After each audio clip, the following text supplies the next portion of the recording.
Fresh crack of the tin. Cheers, Tackles and Tinnies listeners. Cheers to you, Chris. Hello, hello. Oh, man, I haven't had a Coke Zero in a while. It's actually so good. um, Chris, fantastic to see you, my friend. We missed you last week. Give us a little update what's happening in your life. Yeah, no, it's good to be back. Actually, I've been away actually the last few weeks. Actually, just flying in and out for work and stuff like that, and I haven't watched as much footy as I would like to watch actually. So yeah, some of the stuff I say today, it will be just on numbers purely, and it may completely not reflect what was happening on the field last week. There's only one thing I hope, Chris, that you did watch was your beloved Tigers and you're ripping out the claw on the Bulldogs. No, I was actually out in Sydney actually. Yeah, and it was absolutely just pissing down rain, and I didn't even get to watch much of it at all. I Oh, didn't watch the fluent. highlight. Yeah, yeah. I In didn't. and Chris, do you still have Adam Dewey? Because my God, I am so annoyed. Like literally, as soon as I sold him, he's been popping off. I had the right idea of holding when he had that like one game at halfback, and now he's finally got out of the centres, either playing lock or in the halves, and he's been absolutely killing it. Have you still got Dewey? I still have him. Oh my I God. left him on the bench. Like Adam told me, oh hey, he's playing halfback. Maybe you should play him. And I was like, nah, I trust in Drinky. That was completely the wrong choice. Yeah, that was Mm, 105 that I missed out. But that's all right. Yeah. what a vibe! What a vibe! Now, I think before we get into an absolute carnage of a round 22. Chris, what did you score? What's your rank currently, and who did you trade if you do remember off the top of your head? Yeah, yeah. Look, I saw green arrows this week. I scored 1233 and I went up 128 spots to 937. So I'm finally back in the top 1K for the first Let's time go. since round 11. With two trades remaining. Like most people, my score this week was a bit of a what if, and it was marred by some of the sit and starts that I got wrong, like we just talked just then. I didn't play Adam Dewey for 105, and I also didn't play Joey Taps, who for some reason just played 67 minutes all of a sudden, and then he scored 75 as well. But no, I traded Jerome Hughes out for Cleary, and I captained him for 106. So, overall, can't complain. Yeah. Yeah, What about yourself? mate.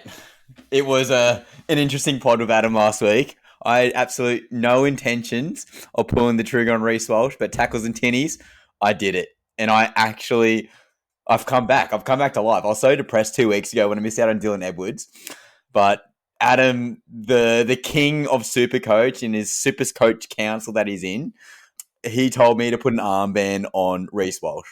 And then I put it into you boys in the chat, and I was like, boys, do I captain Walsh? And then all you did was got the South Park meme of Randy Marsh with the wheelbarrow and the big testes going around, just going carting up. I'm like, it's big ball energy, and I like it. So I'm like, screw it. I need to make a difference. I need to get some vibes going. So I decided to put the captaincy on Reece Walsh, and he absolutely popped off. And I was yahooing in bed really silently because Laura was asleep next to me. And then he got that really late try, and I couldn't hold it. Couldn't hold it. I was just yelled up in the air. I was like, let's go, son. Let's go. And then Laura's like, what's happened? I'm like, Reece Walsh just scored. He's on 140. And she's like, shut up, Ryan. You're really annoying. But Nah, well Laura, deserved. yeah, no, mate, I'm back. The morale is Yeah. back. The vibes are back. The trades are down, but the vibes are back. So, but they were short lived, and we'll talk about the Titans soon. But my God, that was very frustrating. But I actually scored well, and I am in the top 1% as well. So, Chris, we made it. We're back. I got out of there. I was sad, but now the morale's back. Walshy captaincy, top 1%. I scored 1,331. Your boy is on the rise. I'm currently ranked 2,556. But the trades is a big dilemma. And my boy Herbie Farmworth, who was on 71 points after 20 bloody minutes. I told you he's a VC every single week. Mate, he was going for 170. What are your thoughts on Herbie getting a shot by a sniper rifle in the field? Oh, look. I'm just real. Can I be honest? I never wish bad on people, but I'm so relieved. It's been such a hard watch not owning him. Yeah, I yeah, imagine. yeah, yeah. Like I I was on the plane and I was about to take off, and yeah, I was like, I've got to turn this off either way. But I was like, I think I can. I can't even watch until flight mode. Yeah, it was hard. Bro, Yeah. he just looks so good. And he's literally got that aura now that he just goes on the field. And every time he walks on, he's like, I am the best attacking player or best running player of the ball on the field. Good luck Oh yeah. tackling I honestly thought like when he was like literally 71 after like 15 minutes, I thought he was going to just break Tommy Turbo's record. Like I was like, me. he's going to score like 250. Like yeah, yeah, And that 71 actually doesn't reflect because he tore the hammy and then he sort of like got shot by the sniper, obviously, and he had to like sort of stumble another 6 meters. But Hammer was literally on his hip. And as we know, good luck Hammer in open space. So he could have literally gone to 100 points or yeah. close to after that one The try play. So, assist. Yeah. mate. But yeah, Herbie Farmworth, I think that's probably the first talking point. Everyone's got him. I'm looking right now on Supercoach, and about 41% of all super coaches have traded out Herbie Farmer. So 18,384 people currently, as of Tuesday night at 6:45, have traded out Herbie Farmer. Obviously, he's like $140,000, so you can pretty much go sideways or downgrade to anyone. Do you hold? Do you trade? What's the go? Yeah, yeah, no, I think the first thing we need to talk about is placing Herbie. I look, as you said, you can obviously switch him to any CTW that you want in the game, but trades are never without context. So like I'll preface by saying, Ryan, that if you have more than 4 trades remaining, then I'd say just trade Herbie immediately. But if you've only got 1 or 2 trades left, then and you have a playable 18 this week, you can still trade him, but I think you can't do it without thinking whether you can hold on to him at least for another week. Like the last thing you want to happen is to jump onto another CTW and then that player gets injured. Mm. Like, with the injury carnage this season, like it's a real possibility. You just asked the 0.8% of teams who got him in last week. Like I think the good thing is that his 840k won't change in value. So you can still train them out later on. Yeah. Yeah. And I'd say just wait and see how your team goes this week first before you move him on, is what I'd say. Yeah. Yeah, I totally second that motion. I think it's really important to think about if you have the numbers. So I'm the prime example. I have 1 trade left, so which you just mentioned, but I currently have 18 players exactly with enough center wings to cover the absence of him and my boy Lawson. He's coming back. And I'm just going to hold him because I don't like the matchups currently. Like, obviously, there's guys like Dane Gagai or Timoko. So, Gagai's got the Panthers, not the best matchup. Timoko, decent matchup against Manly. However, they've obviously got the bye coming up, and I've literally haven't got enough bodies, assuming Tino doesn't come back on time. You've got absolute a second in charge, or the 2 ICRs, I like to say, for Rocks and Diamonds, being Ronaldo and Mulatalo. The number one numero uno is Reece Walsh, and he popped off, thank God. But yeah, the 2 IC Ronaldo, and 3 IC is Camperao. So there's your tier, there's your hierarchy. But yeah, Ronaldo not the best. So I don't know. There's no one really standing out to me this week. If you can field enough people, thoughts on that? Yeah, yeah. I see what you're saying. I should also just note that you're saying this, I think, because you have Zach Lomax. Yeah. So I would say for everybody, he's the second most traded in the top 10% this week, and he's 741k, and I think that's a really obvious swap. Like Yeah, I think he scored, was it 41 against the Storm last week, yeah, which I think is pretty understandable, against that very strong left hand side Storm defense. But he plays North Queensland and then he plays Souths in the next 2 games, who concede the most points as a team, and also the equal most points to center wings at 0.8 points per minute PPM. I reckon you should jump on him because, like, if Para just keep feeding him tries and he resurrects his goal kicking, then he could be on for successive tons in the next 2 weeks. yeah. Really. I differ with you on Dane Gagai only because the Titans played Penrith last week, and AJ Brimson scored 117. So I don't think that if you're a fullback and you're playing Penrith, I don't think you should be scared. Yeah. And so therefore, as a result, I don't have an issue with people trading Dane Gagai this week as well. And obviously he's actually the number one traded in this week. And I guess that's also because most people already have Lomax. Because this last 3 game week, game average, he scored 96. Yeah, so it turns out, Gagai turns into Origin Dane also when he puts on the fullback costume and not just the Queensland shirt. Yeah. And yeah, look, his base and power is actually 64, which is even better than Lomax's in the last 3 weeks, which is 58. Wow. And I think that if Lomax is on your team and you have the trades, I reckon you go Herbie to Gagai this week. Yeah, before he just goes even higher and becomes 700 plus. Yeah. Can't do it. Can't do it with one trade. He gets the ball and he's almost like walking wounded every single time. The only thing I will say with Gagai versus Brimson, I'm not emotionally ready to talk about the Titans yet because that was devastating. But Brimson's very, very explosive. And I think that's sort of the way he was like breaking the line. Gagai doesn't really have that in his game. Well, not in more recent years. He's sort of lost a half a step, which is nothing wrong with that. He's very methodical and powerful in what he does in his own right. But I think the Panthers obviously rocked up into Seabus looking to a definitive win. But if we look at Gagai's next couple of games, so obviously they've got the Panthers currently, but then we're looking towards the Cowboys, the Broncos, the Sharks, and Parramatta Eels. So definitely some juicy matchups there. And yeah, I think the Knights obviously got Bradman Best back this week as well. So another strike weapon. That's pretty good. So Gagai is good. But if everyone's getting Gagai in, you're sort of in that ranking between, let's say, yourself and who's in the top 1K, and then you got someone up in like maybe 8,000.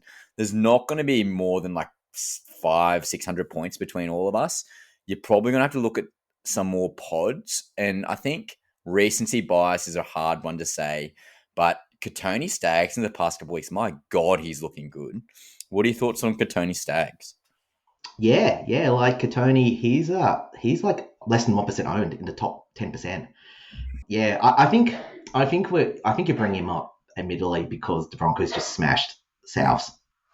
I think he's too attack reliant, and he's got to come up against Melbourne twice. Again against that left hand side defense, it's the same thing as Zach Lomax. I think you can get him if you want by all means, but I don't think he's the answer. He's not goal kicking either. I have this issue often again with centre wings who don't goal kick as well. I think you should avoid him admittedly. But if you like him, 100% go him. For what it's worth, I think Gagai is actually less than 30% owned, actually in the top 1%, and even I think he might be a little bit more owned in the top 10. But yeah, he's actually a bit of a pod still in the top 1%. Yeah. I think after obviously Teamless Tuesday, which has just come out a couple of hours ago, that could change surely. But again, people like myself who are long trades, Chris, and I get obviously the Herbie Farnworth, he's the guy. If you're gonna trade him, he's got to go out. Potentially, Yeah. he'll be back around 27 Yes. if the Dolphins are still in. So I'm praying that happens. But you could also look at a guy like Beau Fermor as well. So again, he has the Titans have sort of found some life. And again, I'm overly optimistic being a biased Titans member. But if you've got my boy Kane Bradley in the second row, you've got that dual position switch, again, which can be quite handy as well. Would you go a guy like Beau Fermor with that centre wing dual 2RF? Or would you, again, just look for that out and out gun, hoping that Gagai can hold out for the rest of the season? Yeah, look, I think Bo is actually a really interesting one, because his base and power has been great this season. It's been 60. He's been averaging 60. Like you said, the Titans are coming into, are coming back to life, and they're running into a fairly okay draw. And as a result, he can jag a try, and because of that dual status, that's the important bit. Because if a forward goes down, all of a sudden you don't have to buy another forward. You just move him up to 2RF, and then you just pick up yet another high ceiling CTW. Yep. I think if you're keeping Herbie this week, but you're looking to replace Lucas and Keon, I reckon go get him. I don't think he outscores Gagai at all.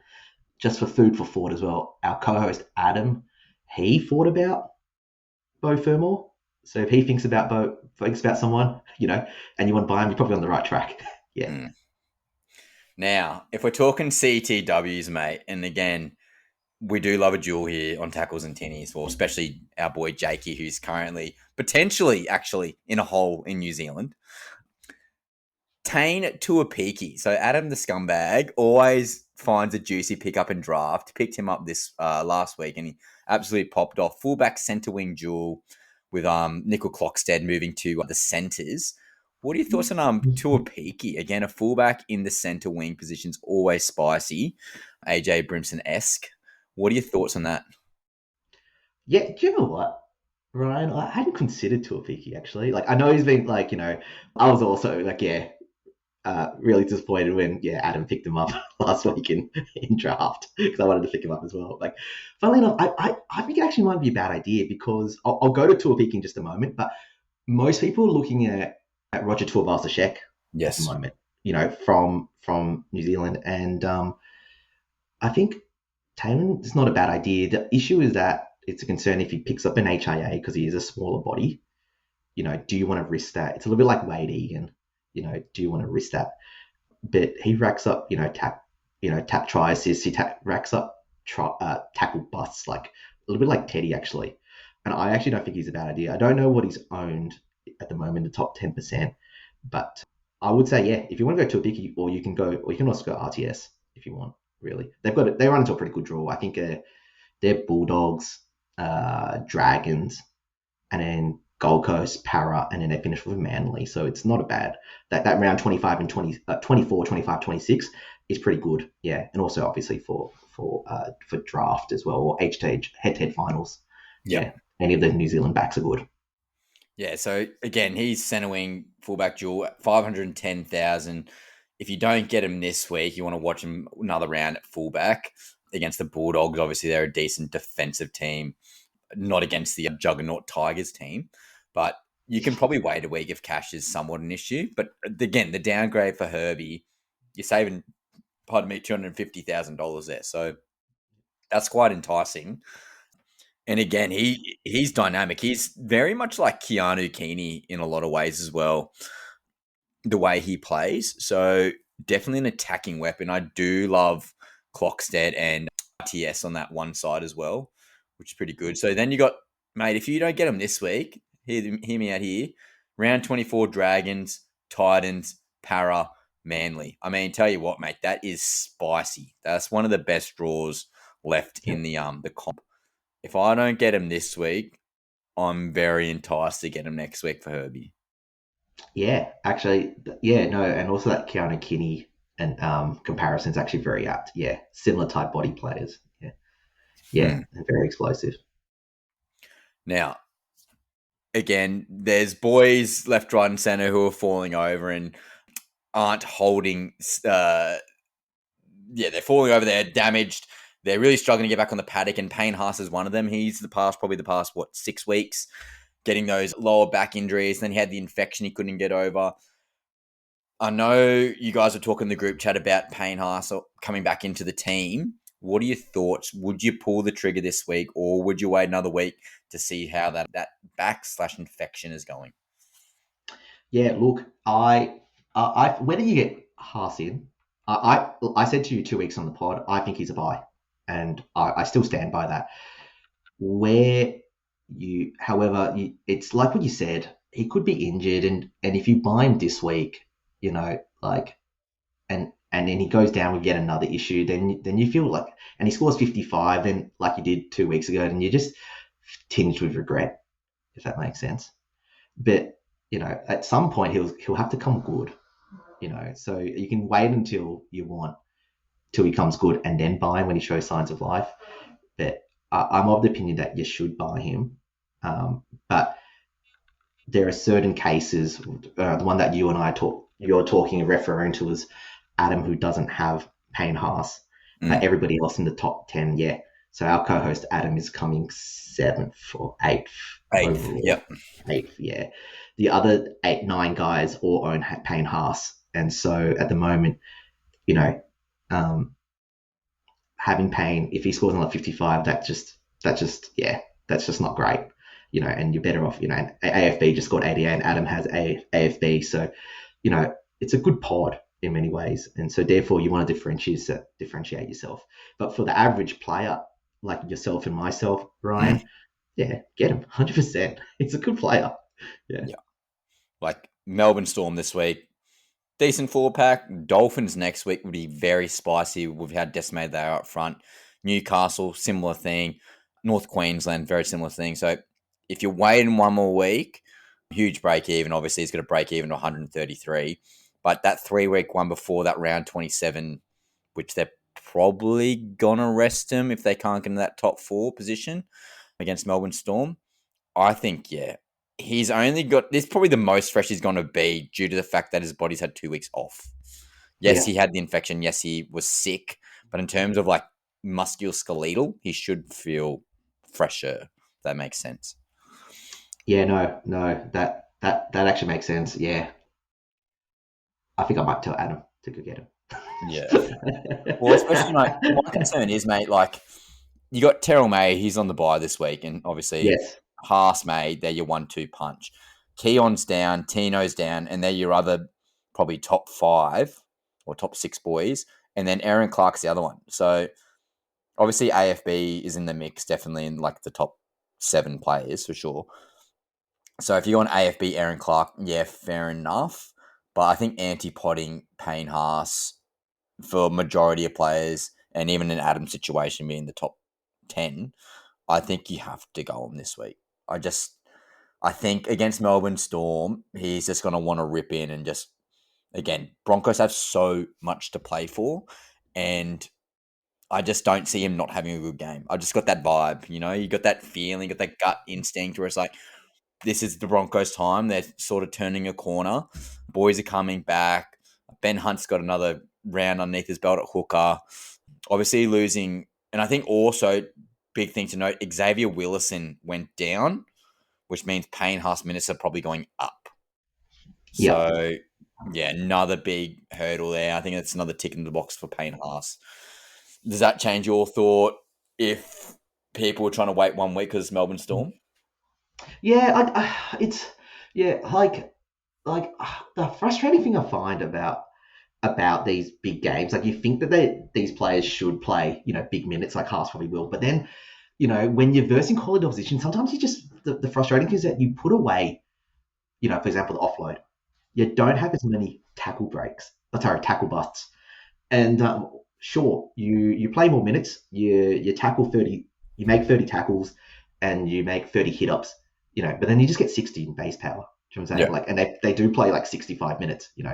The question is, will he be able to jag a try or have a try assist, and have a whole bunch of tackle busts? And against the Melbourne defense, it may or may not. So that's why, and traditionally, the Melbourne defense has been very, very strong, very, very good against front row forwards as well. So I think it's one of those ones that you flip a coin, and that's why I don't have an issue with you saying, I think it's a vibe. Like, as in, hey, I've just got this feeling, that he's going to go massive.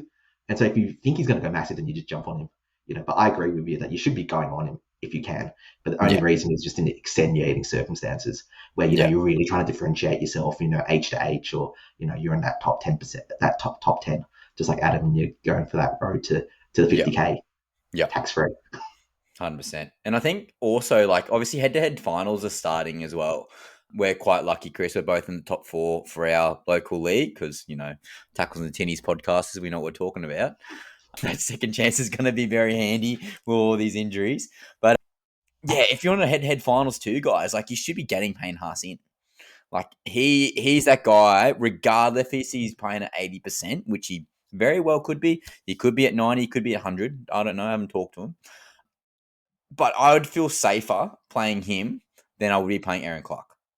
I'd feel safer playing him than I would be playing, like, I don't know, whoever's left, AFB. Honestly, I'd feel safer playing Payne Haas over AFB. So it's like, if you're not in the top 4 for your head-to-head finals as well, especially if they're cash leagues, which a lot of people do cashies, I think you have to get him in. Like, that's another reason to get him in. Thoughts? Did you just say he could be 80 or 90%? You don't know because you haven't talked to him? Can you, if that's the case, can you just go talk to him then and then let us all know? I'll go down the I'll go on the congestion of the M1, mate, and I'll just go straight to Brizzy. I'll go to the stadium, get my megaphone out. Oh, we're paying half. You good, bruh?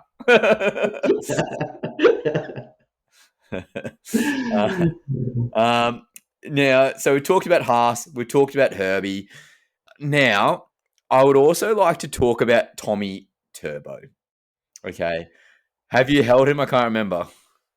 No, I sold him like So, weeks and weeks ago. so it must be Yeah, Jake. So Jake and I, yeah, yeah, my boy, Tommy Turbo, he's back to fullback. Okay, Lehigh's yeah. out. I'm loving it. I'm on the Turbo train, mate. I tell you what, I could go full vibes and chuck an armband on. That's how much vibe Yeah, I'm feeling. yeah. What are your thoughts on Tommy Turbo as a bit of a pod? I think he's about 10% owned still. Would you, oh, it might be a little bit more, maybe in the top 7% anyway, but what are your thoughts on Tommy Turbo? You know my thoughts on Tommy Turbo. I love him. You know, I love him so much. Yeah, no, yeah, he's still cheap. He's 657K. You know, since he moved to right center, I know he's at a 4 game average of 82. That being said, that's that 100 was that 134 that he had against the Bunnies as well. And you know, last week he looked really good when he played at fullback in the second half. You know, and now he's back there permanently. I don't know, man. Ryan, I always get sucked in by Tommy. I reckon yes. I reckon yes, because he plays West Tigers in 2 weeks' time, and he plays St. George at some point. You know, and he also plays the Finns. You know, and New Zealand. Yeah, he could. You know, part of me thinks they've like the Manly attackers. You know, last week they scored 4 points. It was pretty atrocious. You know, and I guess in many ways you're just praying that he pulls them out of funk. But I think he could also wait. You know, I think he plays Canberra this week. You know, GAO, that's always a hard task. You know, to go big. You know, if he goes big, then you go, okay, let's sell someone to Tommy. Yeah. Well, I think that's the biggest issue, isn't it? That Raiders matchup is just not desirable whatsoever. Like, especially at GIO. But as you mentioned, mate, West Tigers, Finns, Dragons, Wars, mate, for those last 4 games, assuming that he's gun-ho, ready to go 100%, I would trade Tedesco to get him, honestly. Like, I just got that feeling, again, pod move, because, again, you got to make that differentiation. I think he could be the one that just flies them home or tries to push them in that top 8 position. Yeah, yeah. Yeah, it's something that I've been pondering as well myself because, you know, Teddy's just literally fallen off the cliff since Sam Walker's come back. And, you know, I haven't watched many of the Roosters game. I know last week, you know, because of all that rain, you know, he was just slipping and sliding. He couldn't stay on his 2 feet. But yeah, I reckon you could totally trade Teddy to Tom or Edwards or Walsh for that matter. You know, it's just, do you have the trade really? Yeah. And speaking of Teddy, I could also say you probably could also trade him to some of the halfbacks. You know, Isaiah Katoa, he now has goal kicking. He's been averaging 65 all year, but that should go up now because Jermaine Osaka, he has groin injury. Yeah. You know, well, you could just sell him to, you know, his counterpart, Sam Walker. He's been averaging like 72. He's like 3 game average of 80. I like both, really. Yep. Yeah. But you could also, if you think Teddy, because the one thing is that if you sell Teddy, he plays the Rabbitohs in round 27. You may trade him and you may not be able to get him back at the end. And especially if you have Drinkwater as well, he also doesn't play round 27 as well. So yeah, so you're losing 2 halfbacks in a way, but I guess you're getting 1 halfback, you know. But it's just a really, really good, that final game, Teddy could go massive. That's one reason why you might want to think about holding Teddy as opposed to selling, especially you don't have many trades left. Yep. Now, Scotty Drinkwater, not good. So happy I faded, just putting that out there. Would you get rid of him now? Like, I don't know. I think there's just other fullbacks who are in much better form. And again, we just talked about Tedesco, talked about Turbo. But if you had to rank your top 3 fullbacks right now based off form, I think it'd be Edwards. I think it's Walsh. He obviously has an upside with the Broncos now fully fit. And then I'd probably say Turbo would be in there as well, just due to the fact that he's just a gun. What are your thoughts? Especially round 27. Yeah. Look, I'd be tempted to hold him. for the moment, only because he plays Para this week and then Newcastle and Tigers. These are all the bottom teams at the end of the day, really. And I would say another reason why I want to hold him, is because if you're thinking about trading Teddy out, then you're just wasting another trade on another fullback. And I would say that you want to wait maybe until next week as well, when Latrell might be back, because if you didn't realize, uh, he's been named on the extended bench for the Oh, bunnies mate, this he's week. playing. He's definitely playing, I Oh, he's reckon. definitely playing. That just I can't sucks. say But definitely, obviously, yeah, but if he's named on the extended bench, typical bloody Gold Coast Titans going to get screwed over. But love to see it. Want to see Latrell play, but I reckon he's going to play. Like, why put him on the extended bench? What does that get yeah, out of them? Like, yeah, if he's ready, he's ready. yeah. And then if because if you can get have Latrell playing, they also have a pretty good draw. They have a bye in round 26, but you want to see him come back this week probably, because then he plays Eels and Dragons the next two games. So it may be worth getting him instead as a pod as opposed to Turbo. But could You know, you? It's so hard to get Latrell because, again, we do have to think about head-to-head finals. If you've made the head-to-head final, which is another variable as well, you might be killing it in overall, but for some reason you haven't made your head-to-head finals, or you get knocked out in round 25 or whatever, round 24, doesn't matter. Yeah, it's hard because you've got to consider that round 26 bye. But again, yeah, great pod, great pod. yeah. Well, I mean, you have to ask yourself, do you think that uh, Latrell will score more in two games against Para and St. George Mm-hmm. versus Drinky in three games against Para and then the other two teams, which I forgot it. Mm. Man, Cowboys are dog shit, eh? They're so bad. Yeah, and then he didn't goal kick as well last week as well. Like, even right in front of the sticks, I was like, oh man, Drinky, what So you doing? bad. But he's my favorite player. You got to live by Drinky and you got to die by Stinky. He had a Stinky last week. Hopefully he's back to Drinky. Yeah. Oh, Chris, I think I'm emotionally ready. I'm ready to talk about the Gold Coast Titans.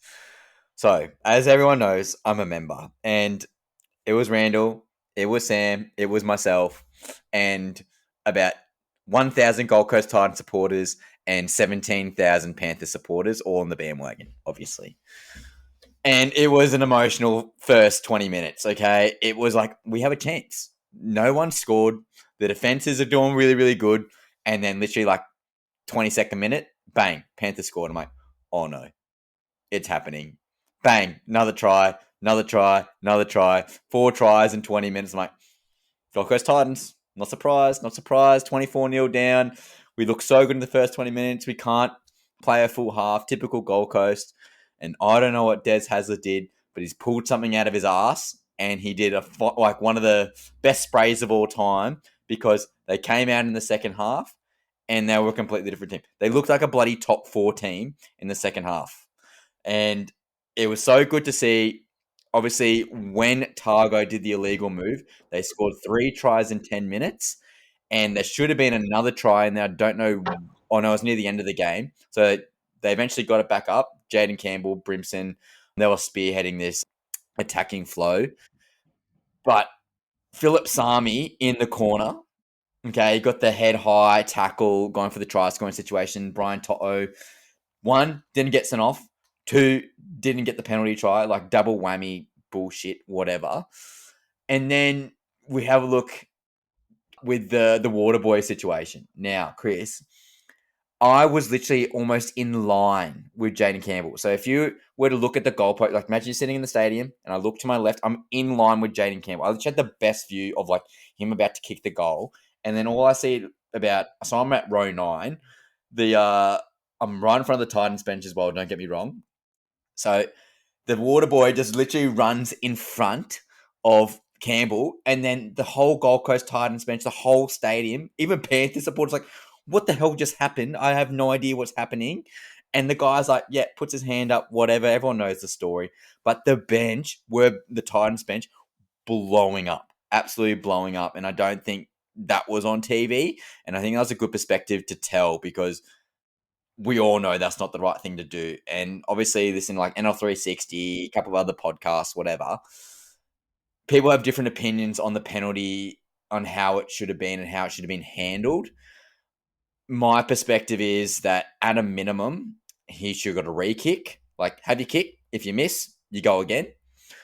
Option 2, you have an 8 points. So, like, you have your kick and then you go to the front of the post. Or option 3, you take the penalty in front of the post. But really, you can't say definitively that the Titans would have won that game, obviously.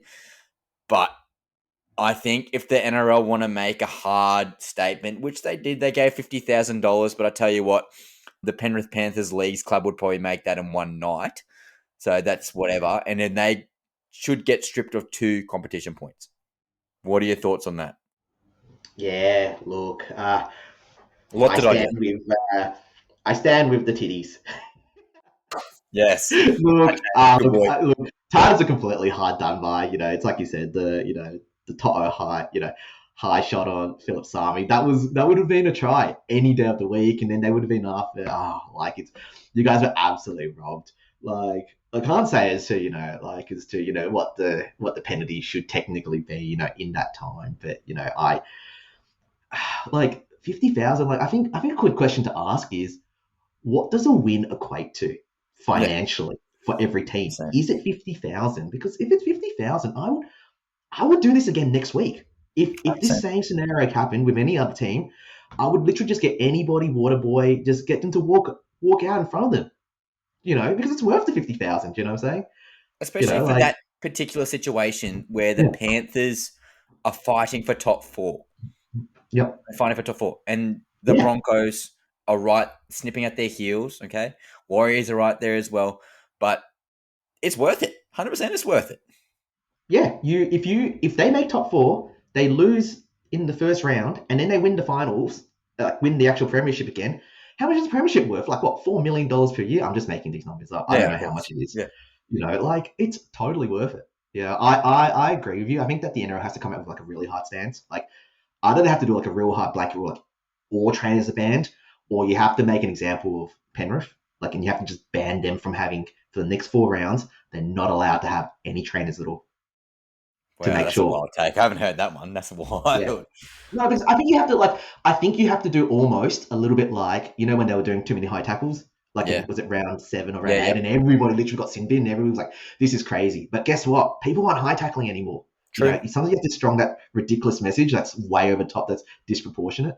That's what I think, really. But I don't think you can take away the points, because if he kicks it, if Jaden Campbell kicks it, then, we're not talking about this True. necessarily. Yeah. Yeah. I totally agree, Chris. I think it just has to be like $50,000 for a powerhouse club and a 5-match ban for a fucking water boy. Like, I mean, Yep. come on. That's a Yep. slap on the wrist for like where we are in the season and for how much that game meant for both clubs. Like, Titans are fighting for that wooden spoon. As a member, I don't want that. And they deserve to win that game, going off how the second half went. And obviously, there was an opportunity where the Titans got a penalty very late in the game. And when I was live and my adrenaline was pumping, but they got a penalty pretty much right in front. And again, I'm 9 rows away from the Titans. I'm right there. And the trainer's like, up to the guy, up to Desi Hazard in the box. Take the 2, take the 2. He's looking, he's waiting. And Desi didn't take the 2. I understand, and I agreed at the time, Captain Hindsight, obviously, right now, but at the time, you want to keep them in their 10-meter line. I literally just said, run the ball. Let's back out a fence. And obviously, we know what happens next. But if you took the 2, they have to score. Have to score a try. I'd probably, in hindsight, now feel more comfortable doing 1 or 2 sets, everything all out on the line, defending. Okay, give a penalty away. Who gives a shit? They're still up by another 2 points. That was a poor decision at the time, and again, I agreed with Des. Keep him down that end of the field. But yeah, mate, it was just devastating. Like, the whole crowd was just in awe of what happened. I think Mitch Kenny needs to get a bit more love and support because, again, watching it live, him passing it from what it was, he didn't realise where Cleary was. He was still on the 30, and all of a sudden he ducks back another 12 metres to get behind the 40-metre line. He literally looks up like, shit, he's like 25 metres away. Bullet, bang, just lower than, was pretty much the drop height. It was like pretty much perfect pass.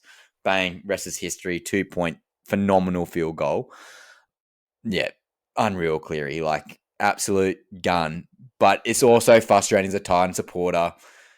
And again, this is my emotional spiel to you, and I'm going to keep rambling on. But the Titans bench rotation, and I've got an inside source, and he says that the boys don't agree with it.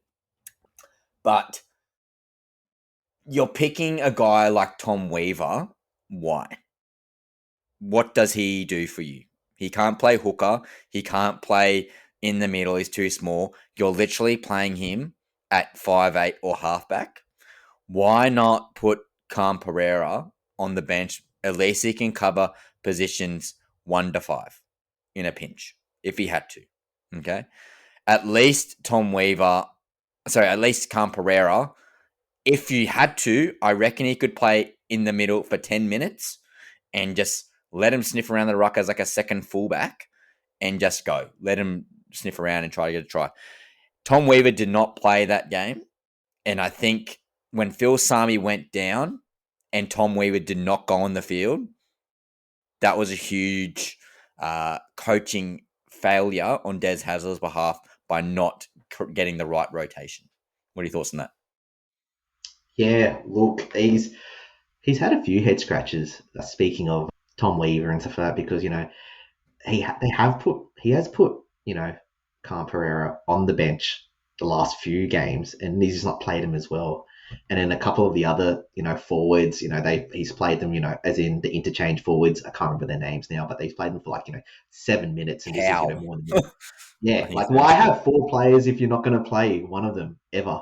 Literally, or for like less than 10 minutes. Isaac Fasul Malawi, like Tino's brother, cousin, whatever it is. Yeah. He plays like 7 minutes a game. Howe plays like 7 minutes a game. Alec Winky wasn't getting on, and then he plays a couple of minutes. And then I sort of got distracted before, but Alec Winky went out to centre, and typical Penrith Panthers, they saw the weakness in the armour, the second row defending at centre, bang, down the edge of the field, Blaze Talangi, Nathan Cleary, whoever else was involved. Yeah, well done to them executing that play. But yeah, look, you guys, look, devastated. honestly, Titans and Titans fans were just hard done by. It's just shitty. Just shit happens. That's like it's the best way to put it. And you just go on to next week. I get what you're saying. It's just frustrating. Like just to add to that, like it's just when you're the premiers and they always, people get upset that like fans get upset that Penrith get favoritism. It's not like they need any more favoritism. And when you do stuff like this, it just adds to that conspiracy that Penrith get all the they get all the favorable calls. Calls. Yeah, exactly right. But I will say as well, just it's not as bad, but the same hit that Kikau had against Drinky a few rounds ago, where Drinky made a line break and was about to score, and then he got hit high in the head by a kick out. Like Drinky didn't get HIA'd, but it's the same thing as Phillips Army. Same thing happened, and they just said, and the bunker said, that had no effect. Like, are you kidding me? So at least the bunker consistent in being bad, not making bad calls. I could say that. Yeah. Do you know if Casey Badger got stood down this week? Surely. Yeah, she probably will get stood down again, which is. I will say, I don't know if it's good for the confidence, but like I get there's accountability, but I feel like every few weeks she gets stood down, and then she comes back, and then she gets stood down again. Like it's a little bit like the Jackson Hastings, Jack Cogger, and who's the other one, Tyson Gamble situation. Like every week, one of them's getting dropped. Like it can't be good for your confidence, and I'm not surprised at all that she and other touchies and other refs are making mistakes. Mate, every single time. I empathise with the referees, the referee on the field being the main guy. I empathise because they're playing 80 minutes in the middle of the field and talking and looking both sides, making sure that's happening. They're the fittest bloke on the field. By far. They are the fittest bloke on the field. The touchies, when they make the shit calls, they literally have no excuse. Like a forward pass, your literally one job is to look right in the camera and determine if it's going forward. You don't have an excuse, okay? But they're still running, okay? They're exercising. I get it. They don't get a sub. They're still running up and down, up and down, up and down.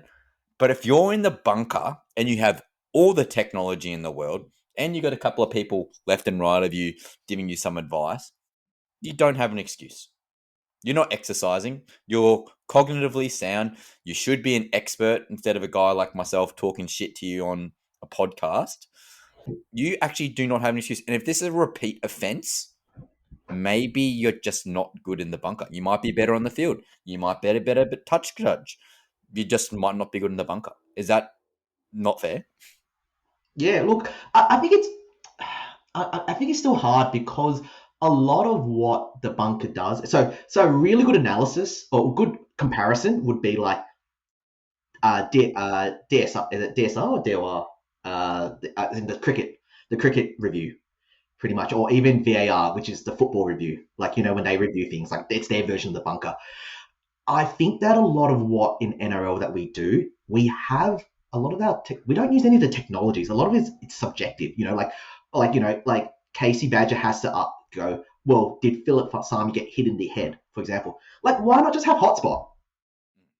Like we talk like like in football, right? Whether the ball goes over the goal line, they have that VAR technology. If somebody's offside, when somebody's offside, they can see it straight away. Like, why not just have that? In the NRL, it's just because the NRL is just cheaper. They don't want to pay for the technology. Stop making things which could be objective decisions and made correctly, and stop making them subjective. Just have hotspot, and then you can see if To'o touched his head, touched Philip Sami's head. If he's touched his head, brilliant. It's a high tackle, done. Everyone, we can make the right decision and we can all move on. But anyways. Oh mate, that's a great take. I didn't even think about that, and it'd give less pressure to the bunker for like those definitive calls. Like some of these things are match-defining decisions, and a couple of them were for the Titans. So I think the best way to sum it up is Titans got hard done by. Nathan Cleary, you're a freak, and the trainer, well done. You're the real hero here, mate, because you're going to get the Penrith Panthers into the top 4. So that was worth every single fine and match suspension that you got then. But he got free beers. He got free beers all week at the Penrith club, at RSL club. Right. He probably got rigged on the bloody pokies, man, and got a major feature anyway and got the money back. You know what's the most frustrating thing is with this fine as well, mate? Who gets the money? What? Guess who gets the money? Just the NRL. I don't know. Like, Titans get no compensation. I remember Randall or someone in the group chat was like, we got robbed of 2 points. Broncos get effed over by getting Panthers another 2 points. And as the Titans fans, we should either get that recouped to us, because that's a huge blow to us. We should get that compensation. Give it back to the fans. Like, get like more raffles, get more prizes, more game day experiences. Put everyone gets a drink ticket on arrival. Like all these different things you could do to like increase fan engagement. But nah, the greedy bloody NRL get 50 grand and they still got the Panthers who they bloody glaze 24/7 into the top 4. Like, wow, conspiracies. Mate, Conspiracies. Hat. I'm meant to be bringing my crown every single week. Maybe I can come with my tinfoil hat next week. I got plenty, mate. But I just want to give a shout out. Obviously, Cleary killed it. Edwards did pretty good, but I think the unsung heroes in a defeated side, AJ Brimson and Jaden Campbell. Now, let's re-relays back to Supercoach. Brimson, would you consider him? Look, yeah. If my biggest concern about AJ was basically just simply the whispers that Keanu Kinney could have been back this week, and he was at risk of, being moved into a different position, like into like probably that into that left center position. But given that he's not there at all, 100%. This week is the perfect week to bring AJ in. Like they play Bunnies, Sharks, New Zealand, Dolphins, West Tigers. Two of them are good. Two or three of them are really, really good matchups. If you get them, it has to be this week because you want to be playing the Bunnies. especially before Latrell gets match fit. 100%, definitely. Agreed. Yeah, mate. And again, that 5'8" centre wing duel, if you've got Adam Dewey at 5'8" still, like, what a huge get there. Like, you got that flexibility. You can switch them around as well, which could be pretty desirable. And, mate, Jaden Campbell, bloody hell. Gold Coast Titans, if you're listening, someone in the Gold Coast Titans, if you're listening, give that money his bag because he bloody deserves it. He is keeping us afloat. He has been that good, especially like the past month. He is putting that team on his back, and all the murmurs and reporters and analysis saying that he can't play halfback. His playmaking in the past month has gone through the roof, in my opinion. He's looking so good. He's actually controlling the game a lot better. And again, Foreign has lost not one, not half. He's probably lost 5 steps in terms of athleticism. But he's certainly obviously rubbed off on Jaden Campbell in a positive way. So if AJ does go to 5'8" or Carter Gordon goes to 5'8" with Keanu Keeney floating around at fullback, I think Jaden Campbell, with more weapons around him, he's only going to get better at halfback.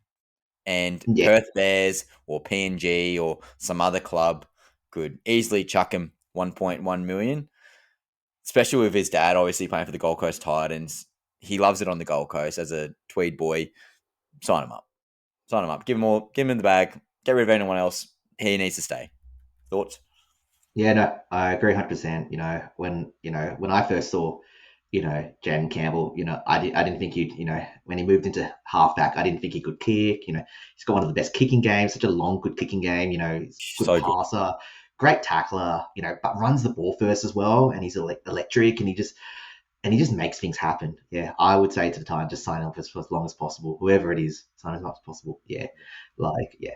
He will, like, he is technically a premiership winning halfback. And for those who are playing Supercoach, or those who are still listening to this podcast and into Supercoach, go get him if you can. I think he and Munster, in my opinion, are the best two 5'8", really. Yeah, so you should be getting him if you can. Or you can even get him, just put him at your flex as well if you want to. Yeah, at fullback. Well, I'm just having a look. So Jerome Hughes, very similar pathway in terms of coming from a fullback position and then getting shifted into the halves. Jerome Hughes is currently 29. Jaden Campbell is 25. The way Campbell has rounded out his game, he's obviously beefed up a little bit, getting a lot stronger, which is the main thing. Doesn't have to beef up, just got to stay strong, especially in contact. If he can get rid of those soft tissue injuries, which has been very durable this year, touch wood, everything getting touched here, I don't see it too far-fetched that he could get a Dalian. Yeah, I think, but I also think that Dalian's also currently also linked to your team as well, how your team goes. So I don't think can you win Dalian if you're not in the top 8? Believe, Chris. manifest. But he has that ability. He has that. I agree, 100%. Has that 100%. upside. Yep. He has the upside Yep. to be a Yep. MVP type candidate. Well, to be He's fair, a better mate, Ben. He's a better Ben Barber. Yeah. Jai Gray, love the guy. Absolute workhorse at 5'5". He was in the Dalian for weeks and weeks and weeks in a crappy team. So can't be hating him too much. But again, Jaden Campbell, sign him up. $1.2 million over 10 years. Give him the bag. If he leaves the Titans at the end of 2026 or 2027, I can't remember which one, we are going to be in big, big trouble. Like big, big trouble. Like we're going to take a severe step back. I don't know if we can go back any further than we are now. But yeah, got to re-sign him. Yeah, no, you'll hear no disagreements from me. I agree with everything you said. All the sentiments. Yep, he's a good player. Now, so we went a bit rogue today and I kind of liked it. But let's have a look at captaincies, Chris. Some hard matchups this week. Like obviously you got your Melbourne boys against the Broncos. So Reece Walsh, I'm a bit nervous putting an armband on him at Amy Park particularly. You got the Panthers against Newcastle. So Nathan Cleary or Dylan Edwards, that could be a bit spicy. Yeah, Tommy Turbo against the Raiders, that's a bit scary. Nico Hines, I refuse to put an armband on him again. He's just lucky enough to make the cut of my team, let alone get an armband against the St. George Dragons. Obviously, no Herbie anymore, so the Dolphins against the Roosters. Again, if you've got Katoa as a bit of a pod, that could be interesting. But Tedesco, yeah, he's jumped off a cliff or jumped in a hole in New Zealand somewhere. I don't know. Doggies, doggies are struggling or with inconsistency. New Zealand, not too many relevant players. The person that I'm actually thinking this week, mate, Gold Coast Titans against the Rabbitohs, and we've just been glazing him, and it's actually Jaden Campbell's my captaincy choice this week. Yeah. Yeah, no, he's going to be my captaincy choice too. Yeah, Let's the ride good it, mate. matchups this week are the last two games of the round. Yeah, Tits versus Bunnies, and then Para versus North Queensland. Like Zach Lomax is another captaincy option if you want to. I think the hardest part will be if you want. Like I really wanted to VCJC into Lomax. The problem is that if JC goes well because it's the second last game, I don't have anybody to loop in, which is problematic. So I agree with you. Even though it's St. George, I don't think you can touch Nico at the moment. He was on like what 60, like at the end of like the first half, and then he didn't touch the ball at all. It just Trindle just took over. So It's just trash. so I hate him. frustrating. He's my So nemesis, frustrating. mate. He's my Yeah, nemesis. yeah, yeah. Therefore, yeah. I've said in the chat that I'm calling him Timo Cleary until he has a big triple again. Yeah, Oh, I think that. Yeah, I don't think you can touch Kiraz either because mm. Kiraz he played fullback, like literally in defense technically, but in offense he was playing right center wing, and it was Stephen Crichton who was sweeping and playing that fullback role. So I don't think you can touch him either. Yeah. I think that you've only really available VC option this week is Cleary, and I think it's Cleary into JC personally. Yeah. Mate, I've literally took the words out of my mouth, mate. Yeah, 100% Cleary into JC, lock and load. If you haven't got a JC, who would then be your second choice as captaincy? Lomax. Lomax. Spicy. That is spicy. That's upside, but it's spicy. We got any love for Reece Walsh going back to back? Dude, I don't look. You weren't so chirpy. I'm gonna start lying. You weren't that chirpy after 30 minutes, and Crypto Reese was on 9 points or whatever he was on single digits, were you? Bro, I was like literally like 17 points. I'm like, it's time to get the jinx out. And then I literally said it, bang, try assist, bang, Yeah. try contribution. I'm like, what can I say? Magic power. Yeah. I was looking last night as well, but I think his top score against the Melbourne is something only like in the high 60s or 70s. So look, he could go big, but like history's not with him. History is meant to be broken. So Yeah, true. yeah. And again, Tommy Turbo, that's just absolute crazy talk if you're going against the Raiders. They're looking too good. Yeah, I think do the KISS method, mate. Keep it simple, stupid. Cleary or Edwards into a Jaden Campbell. I think that's definitely the move for the week. Now, Chris, is there any last words before we wrap this up? No, yeah, no, I enjoyed this podcast. It was. I don't know what you'll say to Gary later on this week for the actual normal podcast. Now that you've already ranted to me. Oh, mate, it has to be done. That's my therapy for the week. So, Yeah. but just going off the Gary chat there, Gary's my boy. He is going to have his honeymoon in Europe. So I wish him all the best, and him and Sezzy will have a nice, relaxing time over there. But we also sort of changed tackles and tinnies, guys. So Gary and I were doing the regular pod on the Thursday, and then I was doing the fantasy files with Chris and a couple of other boys on the Tuesday. But now we're sort of changing things up for Gary now having his own sort of solo show, strictly based on physiotherapy and rehabilitation instead of where it was more broad on the main show. Now we're actually just gone full scientific recovery base, more like NRL physio, his podcast, but on steroids. Okay. Gary did a fantastic job talking about Jerome Hughes' shoulder dislocation and mitigation strategies and return to play and the mechanism and how it happened. So go check that out. That's on all your platforms again, guys, either audio or video version. And then obviously we have our shorts, whatever. And then I'm looking at potentially going a news-based show. So again, getting those hot topics that Chris and I sort of sneak peeked potentially could be another variant again, we're going gangbusters here on Tackles and Tinnies. We're going to go big. We're going to be bigger than Bloke in the Bar. It'll be tackles and bars. I don't know. We're evolving. Yeah, no. I second you with Gary, man. I listened to him with Jerome Hughes, and you got, for people who are really interested, like not just like just in what it like in terms of like how many weeks will somebody be out for. Give Gary's physio podcast a listen, because he gets deep into it. Like you said, it's on steroids. Like he actually goes through exactly what the mishaps can be, or what the idea of how you're training people to come back to do things. And especially if you're a healthcare professional like myself, it's always fascinating to see what others are talking about. So yeah, 100%. for NRL physio, watch out. Yeah, literally. And also I want to second that motion too, because even if you're not into Supercoach, which we talk about, and we talk about NRL as a whole, you don't even have to like the NRL to listen to Gary's pod. Like, he's so knowledgeable just in regards to like even strength and conditioning into rehabilitation. So share that to a friend, guys, because I have a strength and conditioning personal training background. So not even to do with NRL, I really just enjoyed learning. And again, I think that's going to be helpful regardless if you're playing footy or you're a gym goer, health person. These sort of things will just help you be better. So again, share that around. That's physio with Gary. Might be on hiatus for the next month or so. Obviously deserved a honeymoon break. But guys, I think we'll wrap it up there.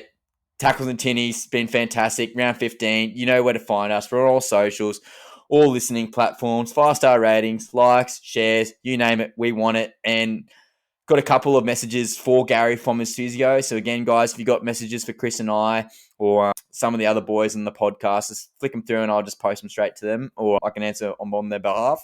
Pardon me, that Coke's coming up.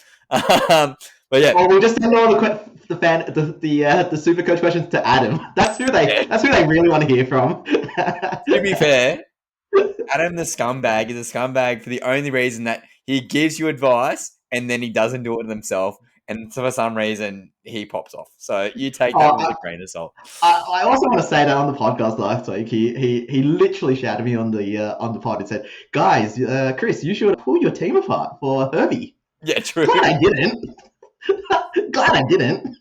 Well, to be fair, he might have got one wrong with Herbie, but he saved me with Reece Walsh. So, Adam, you are forgiven. You are still the king of Supercoach. So,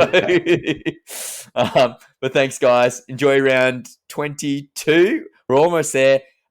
More importantly, best of luck with your head-to-head finals if you are lucky enough to get there. And let's make some cash. Let's make some cash leagues pop off for all of us. Good luck in Classic. Good luck in Draft. Good luck in overall. And have a fantastic weekend, guys. Thank you very much.